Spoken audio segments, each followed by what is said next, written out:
Olá, meus amigos do canal Diretrizes Espíritas. Hoje a gente vai abordar um tema real de uma vida, vamos dizer assim, de uma família que nós conhecemos em Minas Gerais, e seus desafios, associando a temática que está inserida no Livro dos Espíritos e também no Evangelho segundo o Espiritismo, o que orienta o espírito na escolha das provas. Esse caso que eu vou relatar ele ocorreu final de década de 70 e mais alguns anos da década de 80, e nós fazíamos parte de uma diretoria de uma entidade espírita em Cataguases, e chegou até nós, através de um dos nossos colaboradores, um antigo lidador espírita, hoje é desencarnado, a informação de uma família composta de três filhos, né, e o casal, que vivia em situações precárias, e eles eram oriundos de uma região é, extra-cidade, vamos dizer assim, na área urbana, na área rural, e vieram à procura de local para que pudesse melhorar um pouco a sua vida. E esse então amigo nosso procurou esse local e verificou que esse local era impróprio, era insalubre, não era legal, né, para aquela família problemática, vamos dizer assim. Ele levou o assunto para a diretoria da Casa Espírita e nós então resolvemos, né, junto com a diretoria, assumir o compromisso de ajudar aquela família a se erguer nas questões materiais e espirituais e também sociais, uma vez que eles eram assim, párias na sociedade.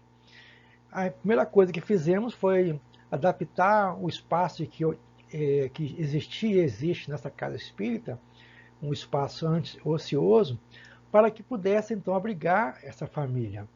E trouxemos então, adequou com quartos, cozinha, área de serviço, tinha uma enorme área no quintal onde poderia ser cultivado. Só tinha uma situação imprevista, né, seria a questão das inundações que ocorrem periodicamente.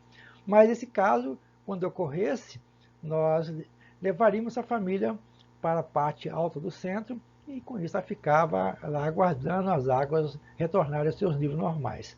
Isso ocorreu 2, 3 vezes durante esse período. E essa família, a gente vai dar aqui um nome fictício, mas as pessoas conhecem esse caso, os mais próximos a nós, do casal Senhor Santos e a Senhora Santos. Eles então tinham 3 filhos excepcionais, aqueles seres que reencarnam realmente com uma situação bem delicada. Daí nós colocamos a escolha das provas.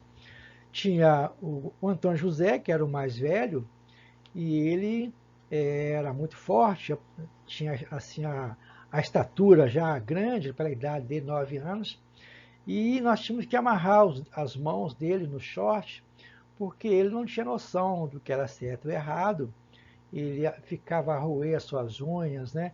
E com isso infeccionava, não tinha nenhum controle emocional e fisiológico. Então era um caso já bem dramático, não tinha como você levar para outro local para ajudá-lo, a não ser ficar em casa realmente acompanhado pelos pais. A, a menina do meio, né, a Raquel andava de quatro, ela tinha noção de algumas coisas, entendia algumas palavras, e ela ficava então de quatro. Um amigo nosso conseguiu o espaço na APAE para ela, e ela então fazia lá as terapias, né? Ele bolou lá um andador para que ela pudesse ficar nesse andador e conseguisse se movimentar. E o mais novo, né, o Marcinho, que ficava na cama o tempo todo, só olhava para a gente, não conseguia mexer mais nenhuma parte do corpo, e aquele olhar assim, triste e alegre ao mesmo tempo nos comovia. E a sua mãe dizia que ele é o que dava menos problema, porque ele ficava o tempo todo ali. E a dona Santa, mas o São Antônio, só conseguia ficar, dizer assim, para descansar por volta da meia-noite, quando estava dormindo, e acordava 4 da manhã para dar continuidade aos afazeres. O nosso amigo também, na Casa Espírita, conseguiu um emprego para o São Antônio. E esse senhor, então, ele foi trabalhar, mas depois de um ano, ele descobriu que ele tinha epilepsia e acabou se aposentando. E então o pessoal começou a colaborar com o centro, visando ajudá-lo na, na manutenção daquela família, vamos dizer assim. E a gente verifica então que são 3 casos difíceis. O Marcinho, ele acabou desencarnando numa véspera de Natal e foi doloroso para todos nós, vamos dizer assim. A Raquel, foi interessante que nós íamos visitá-los, né? Sempre quando podíamos, quem tinha reunião no centro ia visitá-los. E a mãe, né, sempre dizia que as crianças um dia iriam ficar boas e melhorar. Ela nunca reclamava, ela nunca dava assim a prova de estar revoltada com a situação. Ela tinha um imenso carinho para com os filhos, igualmente o seu esposo. E o tempo passa então, e um belo dia nós visitando essa família, né, juntamente com meus meninos, era comum nós chegarmos lá, né, e ela falar que um dia as crianças deles seriam boas, ficariam de saúde igual os nossos. Olha só que força de esperança grande, vamos dizer assim. E teve um dia que eu fui lá visitá-las, né? E ela falou assim comigo: só Afonso, pode chamar a Raquel que ela consegue vir até o senhor andando. Eu fiquei impressionado, eu fiquei mais distante, sentei numa cadeira mais distante, que atravessava uma sala, uns 3 metros mais ou menos, e falei com ela, vem até o tio aqui. E ela foi, a Raquel levantou, né? Coloquei Sandra, porque é outro caso, né? Mas o caso é a Raquel. Ela levantou-se, né?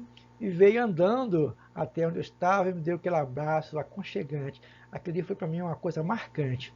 Então a gente verifica que são casos, é, não são casos isolados, são vários casos que existem, mas através da doutrina espírita a gente consegue a explicação para isso. Então aqui a gente verifica isso, né? O que orienta o espírito na escolha das provas. Ele escolhe as que podem servir de expiação, segundo a natureza de suas faltas, e fazer adiantar mais rapidamente.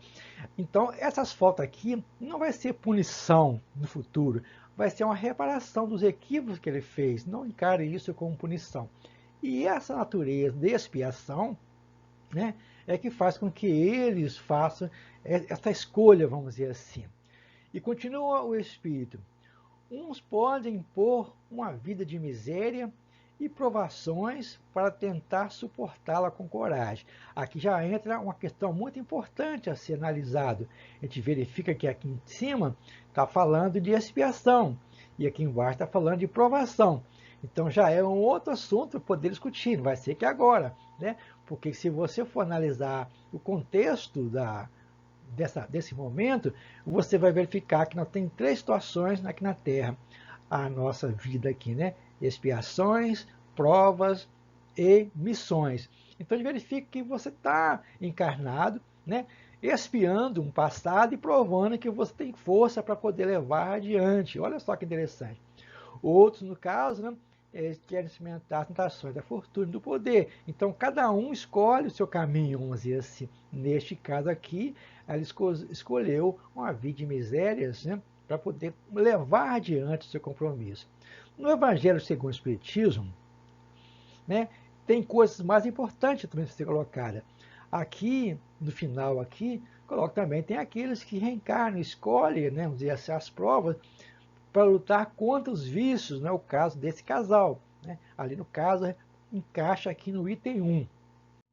No Evangelho segundo o Espiritismo, quando você estuda lá as causas anteriores das aflições, a gente vai verificar lá que Kardec e os Espíritos colocam.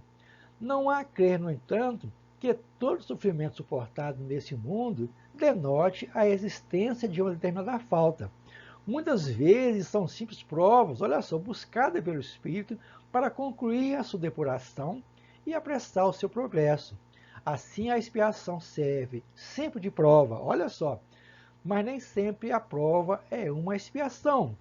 Provas e expiações, todavia, são sempre sinais de relativa inferioridade, porquanto o que é perfeito não precisa ser provado. E conclui o Espírito aqui na frente. Ele conclui que pode, pois, no Espírito haver chegado a um certo grau de elevação e, nada obstante, desejou de adiantar-se, né, solicitar uma missão, uma tarefa a executar, pela qual tanto mais recompensado será se sair vitorioso, quanto mais rude haja sido a luta. Então, estou colocando aqui como que funciona. E embaixo ele conclui que, sem dúvida, o sofrimento que não provoca queixumes pode ser uma expiação, mas é indício de que foi buscada voluntariamente antes que imposta e constitui prova de resolução, o que é um sinal de progresso. Então eu vejo nessa família um exemplo clássico de uma escolha de provas difíceis e ela desenvolve aqui esse caminho, né, sem queixumes, esse casal. A história é longa, a gente está aqui só resumindo, porque ela realmente assim é fantástica. Esse casal reside em Cataguases, numa casa que foi construída juntamente com outras seitas e crenças religiosas, para que eles pudessem ter uma vida mais digna, longe das inundações do rio. Então, para os nossos amigos cataguases que quiserem fazer uma visita fraterna a esse amigo, né, ou esse casal amigo, basta entrar em contato conosco que a gente dá as orientações aonde encontrá-la e fazer essa visita fraterna. Um grande abraço e até o momento aqui no nosso canal de Diretrizes Espíritas.